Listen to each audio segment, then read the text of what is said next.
So to introduce you to these three amazing, amazing young ladies, we have first and foremost got Paige, we have got Lesedi, and we have got Emma Joy. Girls, the stage is yours. Who's starting? Okay. Not a word to be spoken in this room, and if you do, there will be nasty penalties. Yes, ma'am. Good.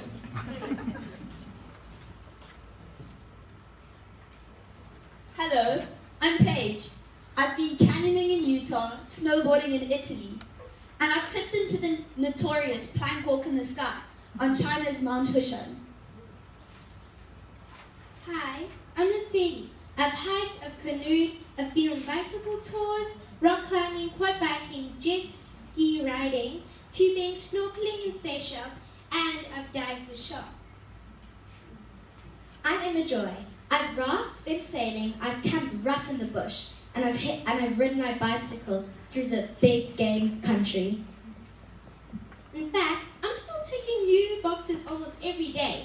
Just yesterday, I've been cruising around in a leather jacket in a sidecar ride with Uncle Tim from Camp Sidecar. Sorry. Now, we mention these adventures not because we're bragging or anything. No, we know we are very privileged to be born into such adventurous families. In fact, we mention this because we want you to know that we don't expect to be sold funfair rides in the future. When the time comes for us to be booking our own adventures, we need to know that you've been keeping it real, and that adventure is still adventure with a capital A. Talking about capital A's, I would like to share a special adventure that has changed my view on life. It was just before I was turning 9 years old.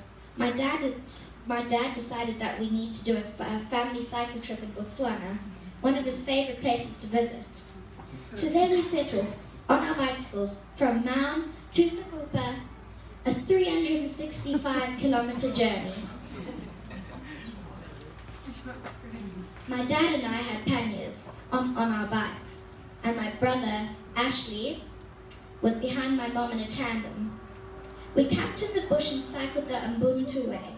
It took a lot of encouragement from my parents, with a few bribes with Fed Cook and Coke, but we managed to average about 50 kilometers a day. The most we did was 75 kilometers in one day. It was exciting, yet tiring, but I learned a valuable lesson, and that is, if you keep moving forward, you will always get there. My motto is, never give up. My motto is never panic, because it ain't going to get you anywhere. And I learned this lesson when I was swimming with some of the ocean's scariest creatures, sharks. We were staying at Blue Mountain Hotel in Scottsburg, and we went on a diving boat to Aliwal Shore. There was a cage floating above the water, and we could choose to stay in it or outside the cage. I started at first inside the cage, but then I decided to be a little brave and went outside the cage. And there I was in the middle of the ocean, swimming peacefully, relaxed and free, with about over 20 sharks surrounding us. And I was relaxed for 5 minutes until a big shark, maybe about 2.5 meters in length, just nudged me. It bumped me on my hand, and it was freaky. I could feel its rough texture for about 1 sec, and I could see its eye just looking at me. Its eye was big, but I bet you my eye was bigger. So I decided to swim back at the safety zone in the cage again. I remembered our safety briefing, and we were told to keep our hands tucked firmly under our armpits, because if you flap them around, it might look like a tail of a fish, or worse, a fish in distress. And sharks feed on fish in distress. So I kept my hands tucked away firmly, and I slowly kicked my flippers until I was back in the safety of the cage.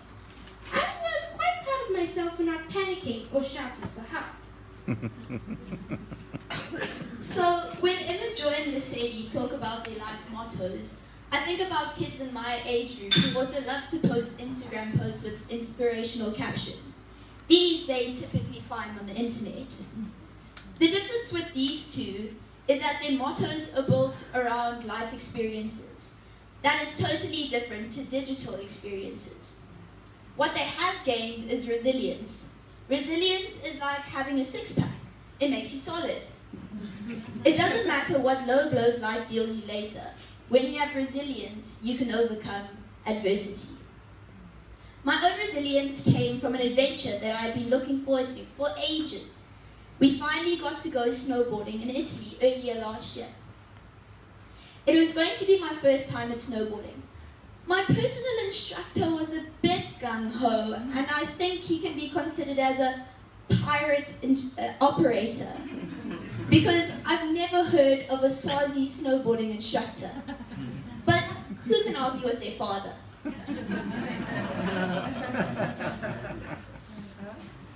Anyway, I progressed rapidly from the kiddie slopes to doing top of the mountain red runs by day 2. I thought I had got it.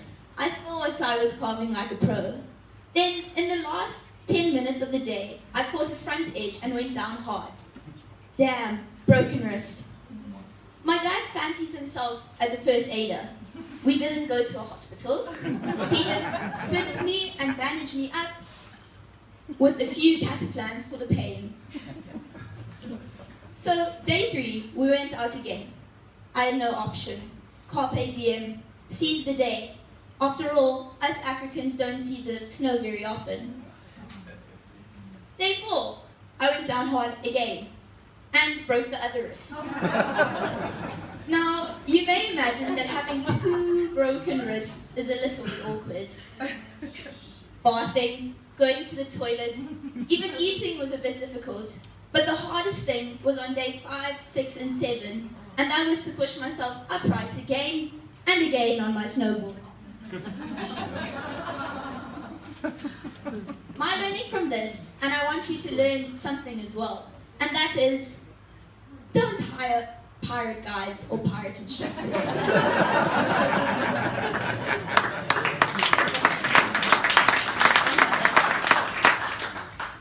So, what is the future going to bring?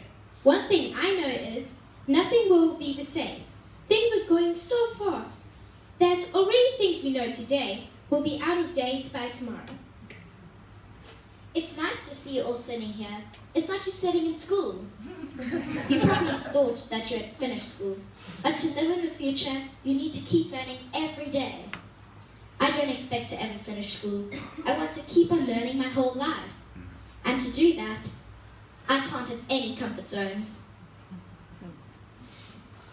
So, comfort zones are not just about indoors and outdoors, about flat grounds and high places. Comfort zones are simply the difference with what we know and what we don't. Just recently, I invited a friend home to Swaziland during the holidays. She came with a list of just so you knows from her parents. Just so you know she's claustrophobic. Just so you know she's scared of heights. Well, we went adventure caving one day and jumped off cliffs the other. We sent her parents some video clips. Hashtag, just so you know. Just so you know, we'd like you guys to be around when we are old enough to be planning and paying our own adventures. But you'll need to make sure that you don't put boxes around yourselves. If you tell us, I don't do bookings via WhatsApp, we can't send you video clips of what happens there, or we can't talk and ask questions via Skype video. It's like you're boxing yourself in your own comfort zone. Is it just because you're too scared to try something new? There's a name for fear, and it's called technophobia. But it's not really real. It's like a cardboard box. It's just a cover, or an easy place to dump things that you don't want to use. So, just to give you an idea of how fast technology is progressing, I'd like to tell you how we do things in my school. I go to a South African government school, and it pretty much reflects the demographics of this country. It serves a predominantly middle-class community. We are a Google school, and most things we do are based off the Google platform, G Suite apps for everything. For example, if I want to sign up for a sport, I go online, find the link, fill in a form, tick some boxes for the preferences, and click. I'll be receiving messages from my coach on when and where the practices will be taking place. The days of coaches and clipboards will soon be gone. Interestingly, I was discussing this with my dad the other day. If I want to order pizza, I prefer to order it online. Why? Well, for one, it's less embarrassing and less frustrating. I discovered this for the first time. I tried to order a pizza over the phone. It went something like this. Hello, is this EJ's Pizza? Yes, EJ's. How can I help you? Please may I order a takeaway pizza? No problem. Please give me your name. It's Paige Raw. Please spell it for me. P-A-I-G-E. T. No, P-A. T-A. P for, picture. Okay. P-H.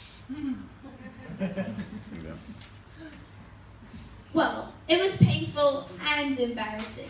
And at the back of my mind, I was thinking, if getting my name is so hard, what will happen when we start talking Italian? As a first-time pizza buying experience, it was a CRM disaster.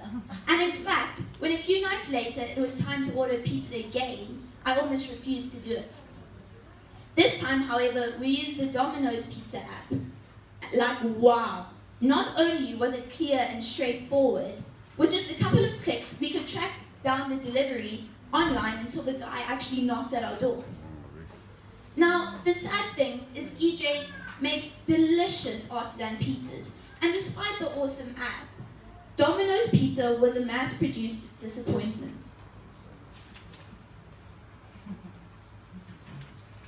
Listening for the past 2 days to all your adventures operators, it's like you're all artisan adventure makers. You do really good adventures. You are making your own experiences from the heart and with your own hands and dirty boots. But we will be forced to buy dumb funfair rides in the future if we don't have a way to communicate with all you artisan adventurers. Please don't leave school early, even if you fail or get a bad grade. Remember my motto, never give up. Keep moving slowly forward. And never forget my motto either. Never panic. Don't flap your hands in the air and say you can't do it, because you'll attract the industry shots. You can't break the internet, and there's really a lot you can do by yourselves, if you keep learning. The last thing I'd like to say is ni hao. This means hello in Chinese. In the future, this is how you will be saying hello to the international market. We went backpacking in China 4 years ago, and it was amazing to see. The most amazing thing is that all those Chinese kids are growing up just like us. We use the same gadgets and have the same interests. Another thing we talked about whilst we were there is how big adventure is in China. And I'm not necessarily talking about the adventure activities themselves, but the concepts of adventure and adventure branding. China is a very commercial place, and everyone is selling everything. Billboards on highways, posters inside bullet trains. Advertising is just everywhere. And the interesting thing is they use adventure images to sell their products. For instance, jackets have hikers on a mountain summit. Shower soap, picture of dirty mountain bikers.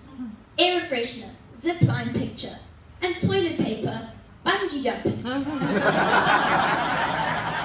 So, if you think that marketing to the Chinese market is going to be hard, you're wrong. Corporate China is spending billions of dollars telling their consumers that adventure is exciting, that adventure is healthy, and that adventure is aspirational. What you need to ensure, though, is that Adventure stays real.